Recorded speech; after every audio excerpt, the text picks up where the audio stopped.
अस्सलाम वालेकुम dear students, I hope आप खैरियत से होंगे। जैसा कि पंजाब यूनिवर्सिटी ने ऐलान कर दिया कि वो आइंदा चंद माह में एक ऑनलाइन एग्ज़ाम बीए, बीएससी और बीकॉम का कंडक्ट करने जा रही है और जो फॉर्मेट होगा वो ऑब्वियसली एमसीक्यूज़ पे होगा।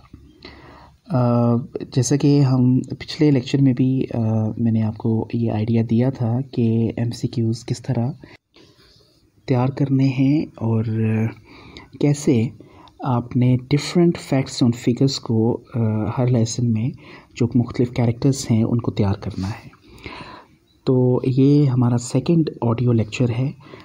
इन the first lecture we discussed first 5 lessons and in this lecture हम इंशाल्लाह छठे से लेकर 10वें लेसन तक जो है ना वो डिस्कस करेंगे। तो हमारा जो 6th लेसन है that is the place of science in a liberal education by Bertrand Russell. सबसे पहले the introduction of the writer Bertrand Russell, British philosopher, mathematician और he is also a reformer. इसके लिए बारे में इम्पोर्टेंट एक चीज़ कि है तो ये मैथमेटिशियन था लेकिन he won Nobel prize for literature in 1950। तो आगे हम मज़ीद इस लेसन के बारे में ज़रा पढ़ते हैं कि कुछ चीज़ें काफ़ी मुश्किल होंगी, कम्प्लेक्स होंगी, वो अपने जहन में रखनी है। लेसन के स्टार्ट में ही हमें कुछ इन्वेंशंस बताई गई हैं जो साइंस की मरहून मिन्नत हैं। For example wireless, telegraphy, airplanes and radio broadcasting. These are the marvels of modern alchemy. ये आपने अपने जहन में रखना है। फिर हम देखते हैं कि ये साइंटिफिक रिसर्च ही थी जिसकी वजह से we understand, we develop and we increase our control on the forces of nature. This is just because of scientific research. So science की अहमियत के बारे में हमें ये बताया गया। फिर हमें ये बताया गया कि we have certain misconception regarding science. और वो मिसकंसेप्शन क्यों है साइंस के बारे में? क्योंकि हम साइंस को उस अंदाज में नहीं पढ़ाते जिस तरह साइंस को पढ़ाना चाहिए। फिर एक कंपैरिजन जो है वो बिल्ड किया गया साइंस का और क्लासिकल एजुकेशन का। क्लासिकल एजुकेशन जो लिटरेरी जो एजुकेशन होती है उसको कहते हैं। तो उसमें हमें ये बताया गया कि जो क्लासिकल एजुकेशन होती है यानी जो लिटरेचर वगैरह जो हम पढ़ते हैं that is based on past success, past activities, जबकि साइंस जो है ये हमारे प्रेजेंट से डील करती है और फ्यूचर के साथ डील करती है। एक और मिसकंसेप्शन जो लोगों के यहाँ पाया जाता है वो ये कि the people they consider science as inferior to classical education, जबकि जो क्लासिकल एजुकेशन है उसको सुपीरियर माना जाता है। ये फिर इसका ताना बाना वहीं आकर मिलता है कि क्योंकि मिसकंसेप्शन इस वजह से है क्योंकि साइंस जो है उसको इस अंदाज में पढ़ाया जाता है कि जिस अंदाज में वो हमारे जहन में उठने वाले जो सवालात हैं वो नहीं उठते। हमारे जो सोचें हैं वो बिल्कुल बाइंडिंग हो जाती हैं, बहुत ज़्यादा बाउंड हो जाती हैं, जिसे हम कहते हैं बाउंड हो जाना। रसल का जो पॉइंट ऑफ व्यू है about classical education, he says that it is the defect of classical education, कि ये उसकी कमी है, खामी है क्लासिकल एजुकेशन की, कि वो जो स्ट्रेस करती है या एम्फसाइज करती है क्लासिकल एजुकेशन वो सारे की सारा पास्ट पे करती है, माजी पे करती है। रसल आगे मज़ीद कहता है कि एजुकेशन जो है, व्हाट इज़ एजुकेशन, कहता है एजुकेशन हमारे जहन में एक हैबिट क्रिएट करती है और वो हैबिट क्या है? वो बेसिकली तजस्सुस है, क्यूरोसिटी है। We need to understand, we need to know about certain things if हमारे जहन में अगर वो सवालात नहीं उठते कि ये चीज़ कैसे बनी, ये चीज़ क्यों बनी, किसने बनाई, ठीक है, वो WH वर्ड्स जो क्वेश्चन वर्ड्स हैं जब हमारे जहन में वो नहीं उठते, तो ये एक डिफेक्ट है एजुकेशन का। रसल आगे मज़ीद बात करता है कि science has two merits against literature and art. The first one is optimism about the future of human achievement and the scientific outlook। ये आपने अपने जहन में रखना है कि कितने मेरिट्स हैं, 2 मेरिट्स हैं, ठीक है। एक है ऑप्टिमिज्म अबाउट द फ्यूचर और दूसरा है साइंटिफिक आउटलुक। फिर वो मज़ीद आगे बात करता है ग्रीक्स की और रिनेसेंस पीरियड की। ये हमारी हिस्ट्री में और लिटरेचर में ना एक रिनेसेंस एक पीरियड रहा है, तो इसका ज़िक्र है, ये आपने वर्ड्स याद रखने हैं।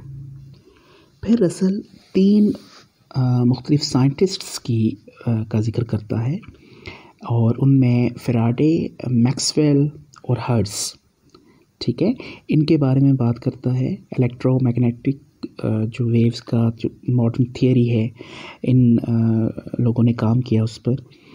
तो ये आपने जहन में रखना है कि जो फ़ैराडे है, Michael Faraday is his full name, और ये इंग्लिश केमिस्ट एंड फिज़िस्ट है। और जेम्स क्लर्क मैक्सवेल ये स्कॉटिश फिज़िस्ट है। और जब हम बात करते हैं हर्ट्ज़ की, तो ये जर्मन फिज़िस्ट है। इन्होंने फ़िज़िक्स के मैदान में जो है ना वो काम किया हुआ है। अभी जो मैं बात कर रहा था रिनेसेंस का, ये बेसिकली रिनेसेंस कहते हैं रीबर्थ को, दोबारा जन्म लेने को।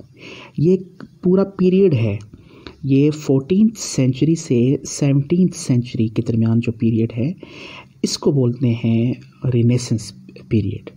ये मिडल एजेस और मॉडर्न हिस्ट्री के दरमियान वाला जो है वो पीरियड है। इसमें एरिस्टोटल का भी ज़िक्र आया है, गैलीलियो का भी ज़िक्र आया है, फिर मैल्थस का भी ज़िक्र आया है। जो मैल्थस डॉक्ट्राइन है, उसका डॉक्ट्राइन ऑफ पॉपुलेशन, और फिर डार्विन का भी ज़िक्र आया है। तो ये आपने जहन रखिएगा। जो एरिस्टोटल है, आपको पता है, ग्रीक फ़िलोसोफर है who studied under Plato means अफलातून। और मैल्थस जो था, ये basically English cleric scholar type था, मजहबी स्कॉलर। और डार्विन के बारे में आप जानते हैं, जो थियरी ऑफ एवोल्यूशन इसने प्रेजेंट की थी। नेक्स्ट जो हमारा लेसन है, lesson number 7, that is on a common cold by Osbert Sitwell. British novelist है ये, प्रोज राइटर, नसर लिखता था, और he served First World War. इस लेसन में वो बयान करता है कि जो ज़ुकाम है, ये आम ज़ुकाम जो होता है, कॉमन कोल्ड, ये यूनिवर्सल अहमियत का हामिल है। और इसमें पर्सनल, सोशल और हिस्टोरिकल वो कुछ रेफरेंसेस देता है। और ये it is based on exaggeration और आयरनी। एग्जैजरेशन आपको पता है, बात को बढ़ा चढ़ा कर बयान करना, बात का पतंगड़ बनाना। और आयरनी ये होता है कि जब आप किसी चीज़ को इस अंदाज में बयान करें कि जो आप एक्सपेक्ट कर रहे हैं, रिज़ल्ट उसका वो ना हो।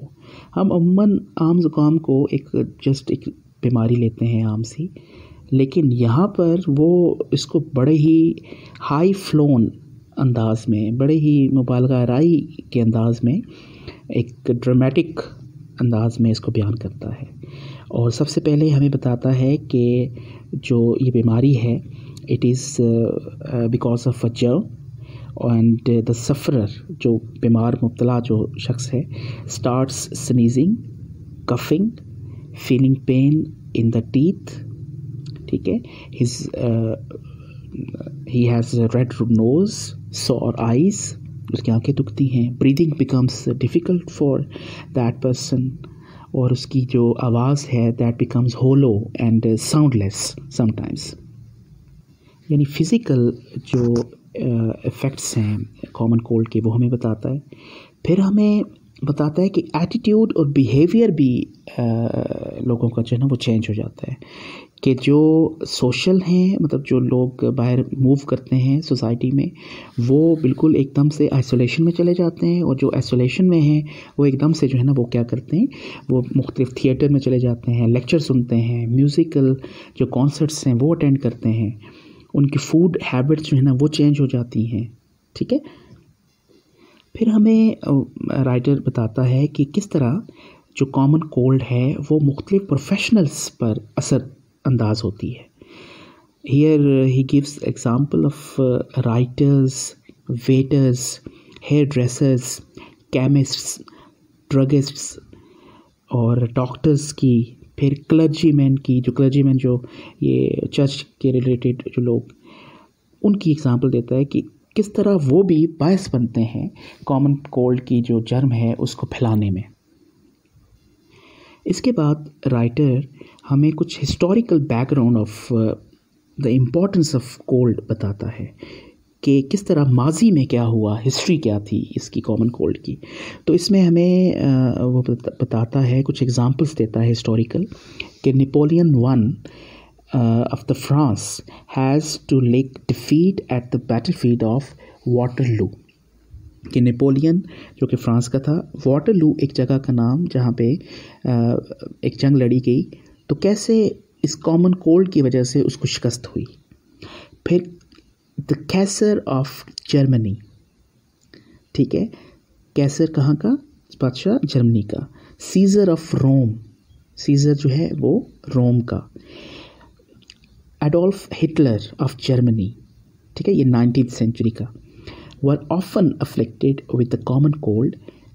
फिर राइटर हमें बताता है कि England is the favourite place for cold, और जब भी इंग्लैंड पर मुख्तलिफ हमलावर उन्होंने अपनी जंग जो है मुसल्लत की, तो कॉमन कोल्ड की वजह से, इसी ज़ुकाम की वजह से इंग्लैंड जो है ना वो सेफ़ एंड साउंड रहा, और जो दुश्मन थे उनको शिकस्त का मज़ा जो है ना वो चखना पड़ा। नेक्स्ट हमारा जो लेसन है that is the secret life of Walter Mitty by James Thurber, American humourist. ये अमेरिकन है और 20th सेंचुरी से इसका ताल्लुक़ है। बेसिकली ये डील करता है अमेरिकन जो मिडिल क्लास जो लोग हैं, मिडिल क्लास जो है उसके बारे में इसमें एक साइकोलॉजिकल एक एनालिसिस बयान किया गया है।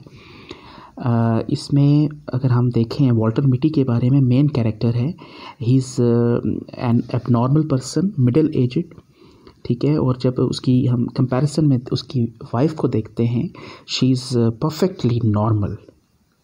ये जो आदमी है ये डे ड्रीमिंग का शिकार है। इसकी लाइफ जो है वो एक मैकेनिकल लाइफ है। मुख्तलिफ जो है वो डे ड्रीमिंग में मुख्तलिफ ये रोल्स सर अंजाम देता है ख्वाबों में ही। सबसे पहले जो है ये कमांडर बनता है एक नेवी हाइड्रोप्लेन का, जिसमें वो एक हरिकेन, एक तूफ़ान आता है तो उससे नबर्द आज़मा होता है, उसको फेस करता है। फिर जो है वो एक स्पेशलिस्ट डॉक्टर जो है वो बन जाता है, इमेजिनरी एक रोल अपने ऊपर इख्तियार जो है वो तारी करता है, और ये एक मिलीनियर, एक बैंकर होता है लखपति, तो उसका जो है वो ऑपरेशन करता है। फिर हम देखते हैं जब अपनी डे ड्रीमिंग से वो बाहर आता है तो वो शॉपिंग में वो tissue papers, razor blades, toothbrush, toothpaste, ठीक है, इस तरह की चीज़ें वो ले रहा होता है। फिर जो है वो एक कोर्ट में एक ट्रायल को फेस करता है और अपने आप को एज अ किलर वहाँ पे वो देखता है। बेसिकली ये अपने आप को, अपनी बहादुरी जो है ना वो उसका इजहार है कि जो चीज़ें वो रियल लाइफ में नहीं कर सकता, वो अपनी इमेजिनेटिव और एक ड्रीमी वर्ल्ड में जो है ना वो कर पाता है। He is not a practical person, he is not a brave person, so what is not possible in his real life that becomes possible in his imaginative and in his dreams। एक आदमी Gregory फिट्जहर्स्ट, नाम याद रखिएगा, ये जब court में होता है तो ये वॉल्टर मिटी ये दावा करता है कि उसने इस ग्रेगरी फिट्जहर्स्ट को जो है ना वो कत्ल किया।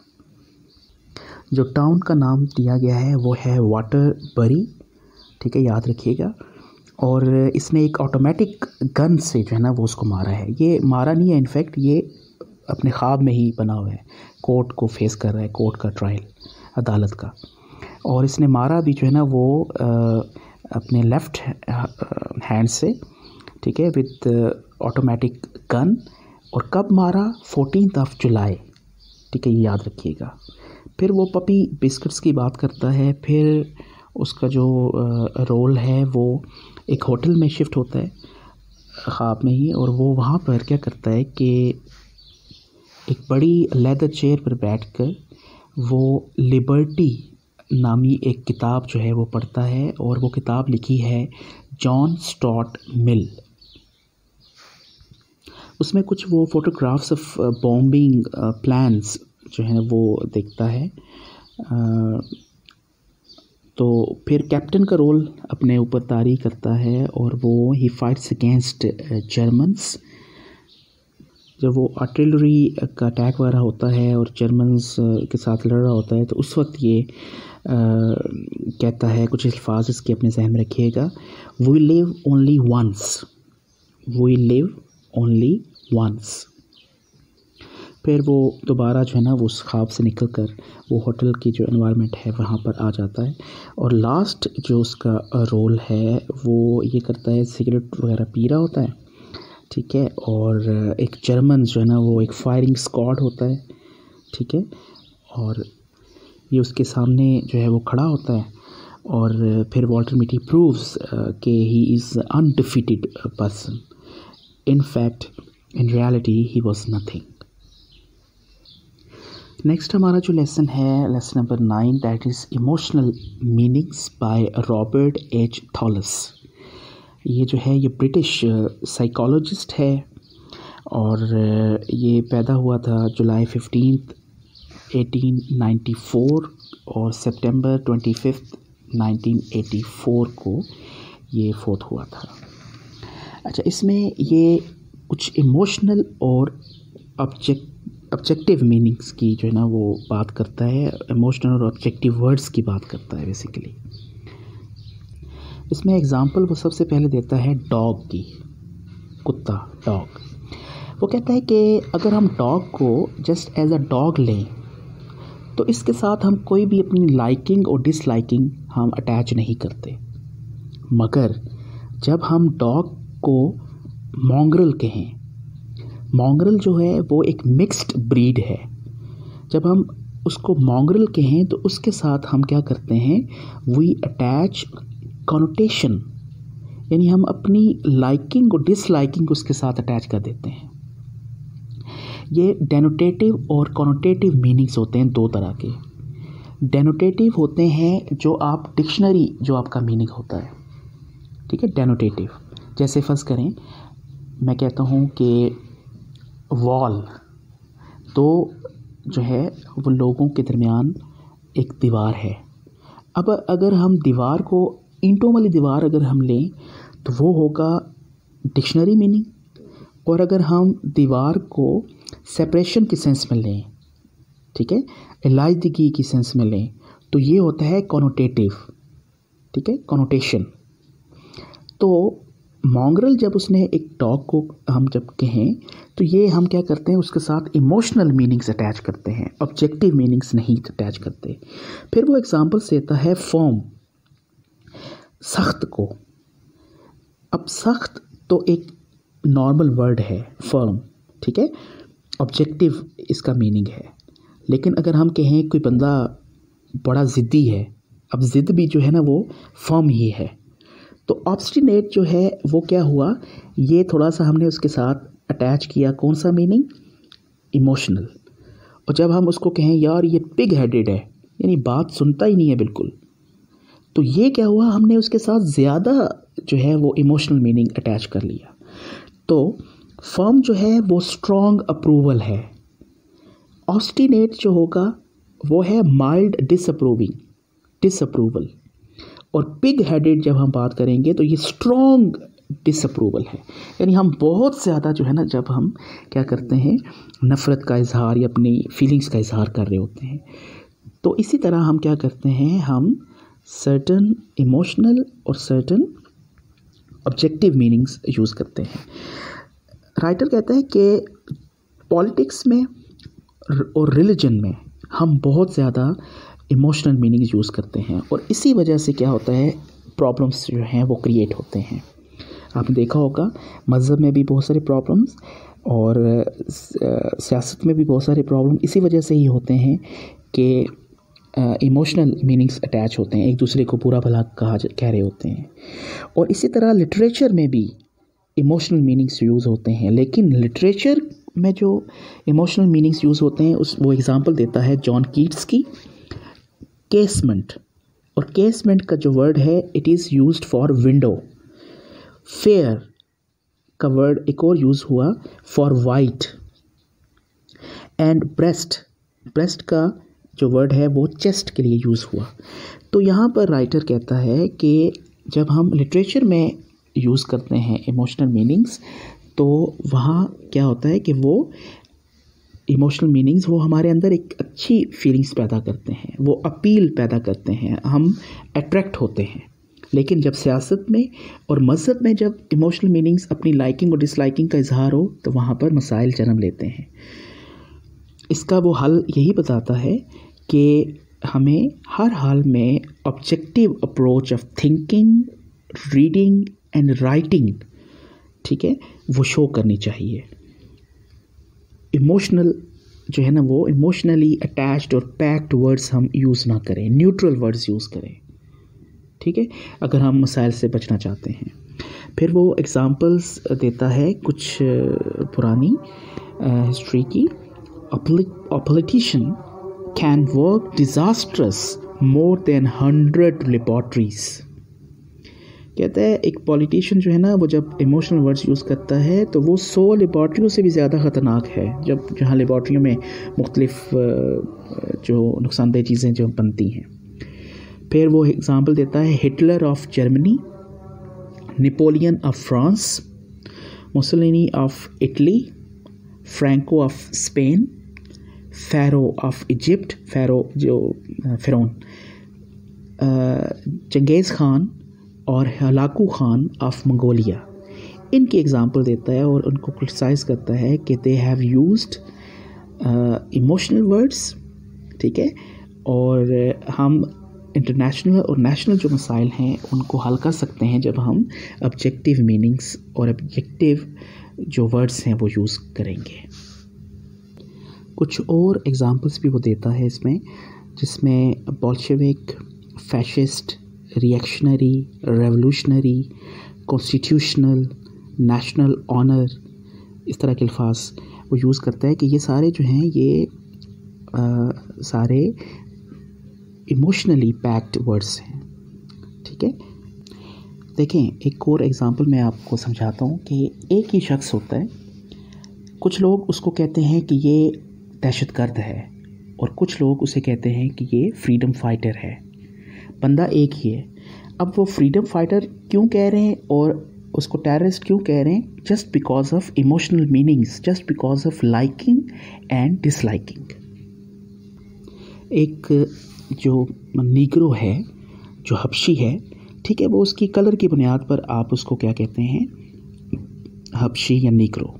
लेकिन जब आप उसको उसके लिए एक और वर्ड यूज़ करेंगे, दैट इज़ निगर, तो अब क्या हुआ, आप उसके साथ इमोशनल मीनिंग अटैच कर रहे हैं। नीग्रो इज़ ऑब्जेक्टिव, ठीक है, और निगर इज़ इमोशनल। अब हम बढ़ते हैं अपने आखिरी आज के इस लेक्चर के 10वें लेसन की तरफ। Where do those bright ideas come from. ये written by Lancelot Law Whyte, वीएट भी पढ़ते हैं इसको। स्कॉटिश फाइनेंसर है ये एंड इंडस्ट्रियल इंजीनियर भी है। ये बात करता है कि कैसे ये मुख्तलिफ जो आइडियाज़ हैं ये हमारे जो हैं वो जहन में आते हैं, ठीक है, हमारे दिमाग में आते हैं। An idea all of a sudden flashes into the mind when one is least expecting. कि आइडियाज़ जो ख्याल हैं वो हीट ऑफ क्रिएशन की तरह, they burst into the mind glowing with the heat of creation. वो कहता है कि एकदम से हम एक्सपेक्ट भी नहीं कर रहे होते, एकदम से हमारे जहन में कुछ आइडियाज़ ख्याल आ जाते हैं. ठीक है, राइटर इस पे बात करता है कि great ideas results of the subconsciousness and unconsciousness. कि जितनी भी इन्वेंशंस हुई हैं they are just because of these two, subconsciousness and unconsciousness. During sleep, ठीक है, ये भी नींद भी जो है ना वो एक like miracle of the production of creative thought है. फिर राइटर हमें बताता है कि हम लिटरेचर में, फ़िलासफ़ी में, रिलीजियस मिस्टिसिज्म जो मजहबी जो सूफ़ीज़म है, म्यूज़िक में, मैथमेटिक्स में, साइंस में, टेक्निकल इन्वेंशंस में हम देखते हैं कि जो आइडियाज़ हैं वो एकदम से जहन में आते हैं, रूनमा होते हैं. So the arrival of an idea depends on the degree of intuition. जो वजदान है उस पर डिपेंड कर रहा होता है. फिर वो कुछ लोगों की एग्ज़ाम्पल देता है, जैसे रिचर्ड वेनिगर. इसने राइन गोल्ड जो है वो एक प्रील्यूड है उसको लिखा था, ये आपने याद रखना है, रिचर्ड वेनिगर, राइन गोल्ड. अच्छा, फिर ग्राम वॉल्स की बात करता है, और ग्राम वॉल्स ने he has divided the process of creative thought into 4 stages. याद रखिएगा, किसने? ग्राम वॉल्स ने. जो स्टेजेस हैं वो कितनी? 4 स्टेजेस में उसने तकसीम किया. The first one is conscious preparation, unconscious incubation, the flash of illumination and the conscious verification. ये 4 याद रखिएगा. फिर एग्ज़ाम्पल्स मुख्तलिफ़ लोगों की आती हैं, जैसे पॉइंटियर एक्सपीरियंस्ड द आइडियाज़. उसकी आगे कोटेशन है, वो बात करता है, I quote, just as I put my foot on the step and as I was crossing the street. तो याद रखिएगा, फुट ऑन द स्टेप और क्रॉसिंग द स्ट्रीट कौन कह रहा है? पॉइंटियर. मोज़ार्ट, he got the idea for the melody of magic flute. मोज़ार्ट और कौन सी मेलोडी? मैजिक फ्लूट नाम याद रखिएगा. while playing billiards.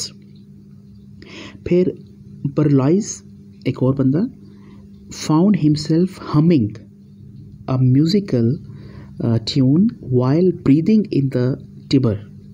Tiber याद रखिएगा. Sir William Hamilton got the idea while strolling with his wife. अपनी बीवी के साथ चहलकदमी कर रहा था तो उसको ये आइडिया एकदम से जहन में आया. ये विलियम हैमिल्टन की बात हो रही है. देन कैक्यूल, जो chemist Kekulé, conceived his theory of atomic groupings while riding a London bus. London बस पे सवार, तो उसको एकदम से आंखों के सामने वो ऐसे हो रहा था जैसे एटॉमिक जो है ना एटम्स, वो ग्रुपिंग उनकी हो रही है. फिर जेम्स स्कॉट, उसके बारे में हमें बताया जा रहा है कि James Watt got a flash of inspiration on walk to the golf house. फिर sleeping on it also produces good results. Sleep वो भी बायस बनती है ग्रेट आइडियाज़ का. Sir Walter Scott, Gauss and Helmholtz, they all experienced ideas in the morning. Thinkers, artists and scientists have all described the sense of precision, the loss of freedom of choice which accompanies the creative movement. ठीक है. इसी तरह sir Isaac Newton की भी बात की जा रही है कि sir Isaac Newton got the result before he could prove it. His one discovery, the roots of equation, was proved 200 years later. और ये उसने पहले से ये सोच लिया था, पहले से उसके ये आइडिया जहन में आ गया था, प्रूव बाद में हुआ। ठीक है, इसी तरह जो अप्लाइड मैथमेटिक्स है, गेसिंग वगैरह, ये सुपीरियर है टू ऑर्डिनरी कैलकुलेशन से। ठीक है, तो ये सारी क्रिएटिव जो है ना चीज़ें, ये आइडियाज़ जो हैं, ये हमारे अनकॉन्शियस में, सबकॉन्शियस में, ड्रीम्स में, और एक ऑल ऑफ अ सडन हम कोई भी एक अनयूजुअल काम कर रहे होते हैं और एकदम से हमारे जहन में आइडियाज़ आ जाते हैं।